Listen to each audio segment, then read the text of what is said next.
बिस्मिल्लाहिर्रहमानिर्रहीम। अस्सलाम वालेकुम प्यारे नाज़रीन।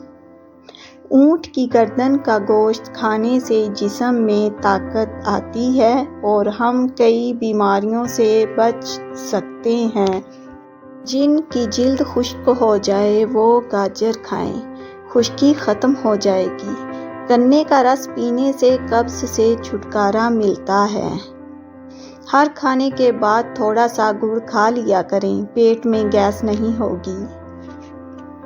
रोज़ाना नहाने से थकावट दूर होती है और नींद अच्छी आती है। मसवाक हमारे नबी की सुन्नत है और इसे रोज़ाना करने से मुंह पाक होता है और मुंह की अच्छी सफाई होती है। सुबह की सैर सेहत के लिए बहुत ज़रूरी है। इंसान चुस्त और तवाना रहता है। बड़े हुए नाखून शैतान की नशिस्तगाह है, इससे हमें कई बीमारियां भी लग सकती हैं। इन्हें वक्त पर काट लिया करो। अगर आपके सर में भी खुश्की है तो कॉटन सिरके में भिगोकर बालों की जड़ों में लगाएं, खुश्की से निजात मिलेगी। अगर बच्चों की याददाश्त कमज़ोर है तो अखरोट खिलाने से कमज़ोरी दूर हो जाएगी। दही में इसबगोल का छिलका डालकर खाने से मैदा ठीक रहता है और कब्ज़ दूर होती है। रात को खजूर खाने से मैदा खुश्क नहीं होता और जिस्म में ताकत आती है। अगर सालन में मिर्च तेज़ हो जाए तो एक लीमू डाल लिया करें, मिर्च कम हो जाएगी। अगर कपड़ों पर दाग लग जाएं तो इस पर थोड़ा सा सिरका डाल देने से दाग मिट जाता है। केला खाने के फौरन बाद पानी मत पिएं, इससे बलगम पैदा हो सकती है।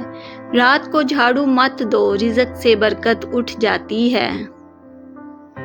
बच्चों को रोज़ाना एक केला ज़रूर खिलाएं, इससे इनकी हड्डियां मजबूत होंगी। ऊँट का गोश्त दही के साथ खाने से कभी दिमाग का कैंसर नहीं होता।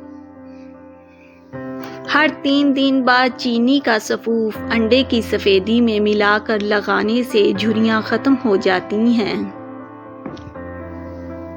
अगर आपका दही पतला हो तो इसमें एक आलू उबाल कर डाल देने से दही गाढ़ा हो जाएगा।